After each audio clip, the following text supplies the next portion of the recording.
Hi hello welcome to AI trending. ఏఐతో ప్రపంచంలో జరిగిన మార్పు గురించి ఈరోజు తెలుసుకుందాం. ఏఐ టెక్నాలజీలపై నియంత్రణ మీద ఇటీవల జరిగిన ప్యారిస్ శిఖరాగ్ర సమావేశం దృష్టి పెట్టింది.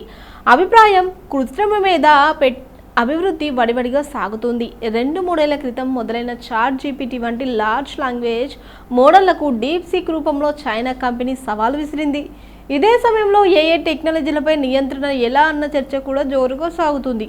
ప్యారిస్లో ఇటీవలే ముగిసిన ఏఐ శిఖరాగ్ర సమావేశంలోనూ ఈ అంశం ప్రబలంగా వినిపించింది. దౌత్యవేత్తలు, రాజకీయ నేతలు, టెక్ కంపెనీ సీఈఓలు పాల్గొన్న ఈ సమావేశానికి భారత్, ఫ్రాన్స్ ఉమ్మడిగా అధ్యక్ష స్థానాన్ని వహించాయి. అయితే ఏఐ టెక్నాలజీల నియంత్రణ విషయంలో ఈ సమావేశం ఏకాభిప్రాయానికి రాకపోయింది.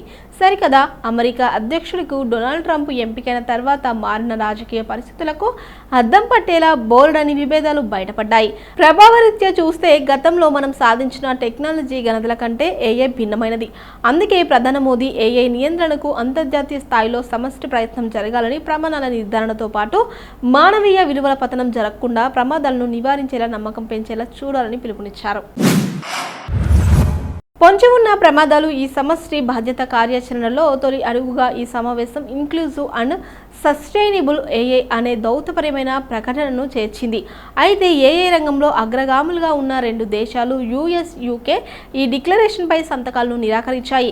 ఏఐలో వినూత్న సృజనాత్మక ఆవిష్కరణలకు సహాయం చేసే అంతర్జాతీయ నియంత్రణ వ్యవస్థ అవసరమని, ఏఐని గొంతు నొక్కేది కాదని అమెరికా ఉపాధ్యక్షుడు జేడీ వాన్స్ ఈ సందర్భంగా వ్యాఖ్యానించడం గమనార్హం. మరోవైపు ఆ ప్రకటన జాతీయ భద్రతపై ఏఐ ప్రభావాన్ని పరిగణలోకి తీసుకోలేదని యూకే భావించింది. శిఖరాగ్ర సమావేశం ముగిసే సమయానికి ఏఐ భద్రతా నియంత్రణ విషయంలో ప్రపంచం 2గా విడిపోయింది. కృత్రిమ మీద చాలా ఏళ్ల నుంచే మనకు పరిచయం. అయితే ఇటీవలి కాలంలో వచ్చిన మార్పులు జనరల్ పర్పస్ ఏఐ అందుబాటులోకి వచ్చేలా చేసింది. ఈ జనరల్ పర్పస్ ఏఐ టూల్స్ రకరకాల పనులు చేయగలవు. ఏఐ ఏజెంట్లు స్వతంత్రంగా కంప్యూటర్లను ఉపయోగించుకొని ప్రాజెక్టులు పూర్తి చేయగలవని ప్యారిస్లోనే విడుదలైన ఒక నిపుణుల నివేదిక స్పష్టం చేయడం గమనించాల్సిన అంశం. ఇక ఈ సామర్థ్యం ఒక రకంగా వరం, ఇంకో రకంగా శాపం. భారత్, ఇతర దేశాలకు చెందిన స్వతంత్ర టెక్నాలజీల నిపుణులు ఈ నివేదికను సిద్ధం చేశారు. ఏఐతో వచ్చే ప్రమాదాలు కొన్నింటి గురించి మనకు ఇప్పటికే తెలుసు. స్కామ్లకు ఉపయోగపడడం వీటిల్లో ఒకటి. అయితే అనుమతులు లేకుండా సున్నితమైన విషయాల ఫోటోలు తీయడం, కొంతమంది ప్రజలు లేదా అభిప్రాయాలకు వ్యతిరేకంగా వివక్ష, వ్యక్తిగత గోప్యతకు భంగం, విశ్వసనీయత వంటివి ఏఐ తీసుకొచ్చే ప్రమాదాల్లో కొన్ని మాత్రమే. ఉద్యోగాల కోరత, ఏఐ దాడుల్లో హ్యాకింగ్ కూడా సాధ్యమని ప్యారిస్లో విడుదలైన ఏఐ సేఫ్టీ రిపోర్ట్ స్పష్టం చేసింది. కొన్ని ఏఐ మోడళ్లను పరీక్షించే క్రమంలో అవి జీవి, రసాయన ఆయుధాలను పునరుత్పత్తి చేయగలవని, సరికొత్త విష పదార్థాలను డిజైన్ చేసేందుకు సహాయపడగలవని తెలిసింది. ఏఐ టెక్నాలజీపై నియంత్రణ కావాలంటే ముందుగా వాటితో వచ్చే ప్రమాదాలపై స్పష్టమైన అంచనా ఉండాలి. అలాగే ఆ ప్రమాదాలను అధిగమించేందుకు, పరిశీలించేందుకు ఉన్న మార్గాలు కూడా తెలిసి ఉండాలి. ఇది చాలా పెద్ద పనే. ఈ వ్యవస్థలను అటు వైద్య పరికరాల్లో, ఇటు సాఫ్ట్వేర్ అభివృద్ధిలో, ఇంకోవైపు ఛాయాచిత్రాలను సృష్టించడంలో వాడే అవకాశాలు ఉన్నాయి. కాబట్టి ఏఐ డెవలపర్లకు కానీ, వినియోగదారులకు కానీ ఈ ఏఐ వ్యవస్థలను పూర్తి స్థాయిలో ఎలా వాడుకోవచ్చో తెలిసే అవకాశాలు తక్కువ. ఫలితంగా ఏఐ టెక్నాలజీల నియంత్రణ ఒక సవాల్గా మారుతుంది.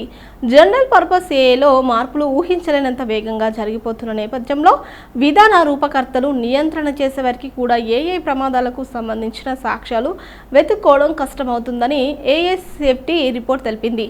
యథావత ఏఐ నియంత్రణను ముందుకు తీసుకెళ్లే పరిస్థితులు ప్రస్తుతానికైతే లేవు. నియంత్రణ, సృజన. ఏఐ ఇప్పుడు ఓ పాత చర్చను మళ్ళీ లేవనెత్తింది.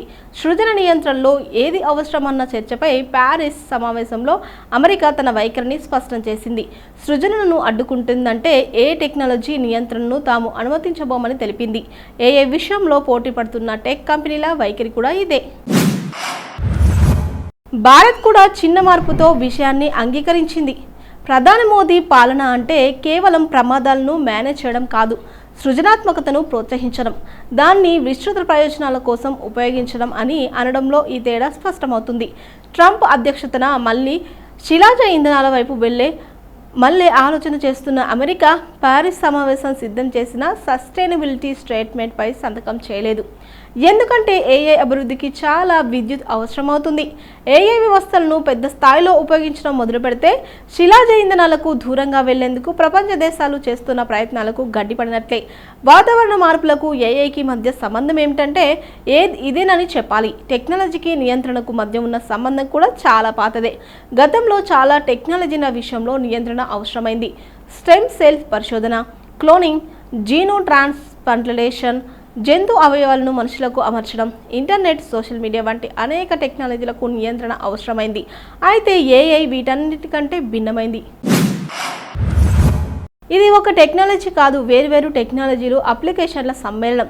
కాబట్టి వీటిల్లో దేన్ని నియంత్రించాల్సినది ముందుగా నిర్ణయించుకోవాలి.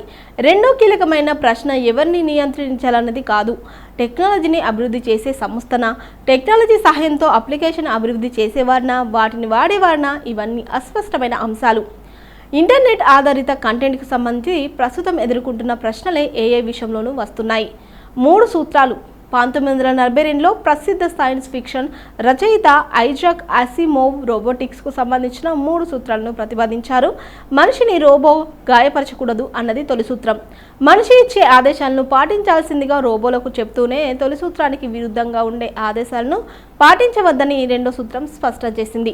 చివరిదైన 3వ సూత్రం ప్రకారం ఒక రోబో తన అస్తిత్వాన్ని కాపాడుకోవాలి. ఎప్పటి వరకు అంటే తొలి 2 సూత్రాలకు విరుద్ధం కానంత వరకు ఈ మార్గదర్శక సూత్రాల ఆధారంగా ఏఐ టెక్నాలజీలకు వర్తించే కొన్ని విస్తృత సూత్రాలను నిర్ణయించడం, ఎప్పటికప్పుడు ఈ టెక్నాలజీ ద్వారా వచ్చే లాభాలు, ప్రమాదాలను బేరీజు వేస్తుండటం ప్రస్తుత పరిస్థితుల్లో అత్యవసరం.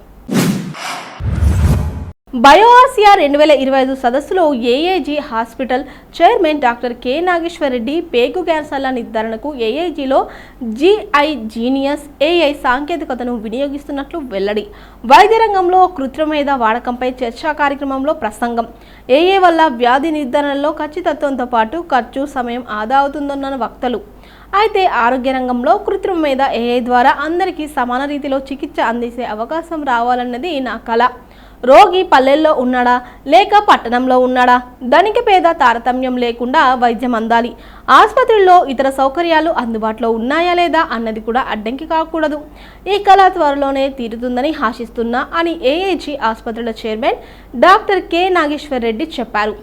మంగళవారం బయో ఆసియా 2025 సదస్సులో భాగంగా ఏఐ ఇన్ హెల్త్ కేర్ అంశంపై జరిగిన చర్చా కార్యక్రమంలో డాక్టర్ కె నాగేశ్వర్ రెడ్డి ప్రసంగించారు.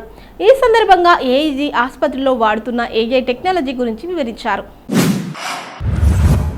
ఏఐతో మెరుగ్గా క్యాన్సర్ల గుర్తింపు, పేగులను పరిశీలించే పద్ధతిలో జిఐ జీనియస్ అనే ఏఐ సాంకేతికతను చేర్చామని డాక్టర్ కె నాగేశ్వర్ రెడ్డి తెలిపారు. పేగుల్లో తాము గుర్తించని అతి చిన్న కణితులను జిఐ జీనియస్ చూపడమే కాకుండా వాటిని తొలగించాలా వద్దా అనే విషయాన్ని సైతం స్పష్టం చేస్తుందని చెప్పారు. దీనివల్ల పేగు క్యాన్సర్ల గుర్తింపు 50% వరకు పెరిగిందన్నారు. అలాగే క్లోమగంత్రి క్యాన్సర్లను కూడా ఎక్స్రేల ద్వారా వైద్యులు నిర్ధారించే దానికన్నా మెరుగ్గా ఏఐ సాంకేతికత గుర్తించగలుగుతుందని తెలిపారు.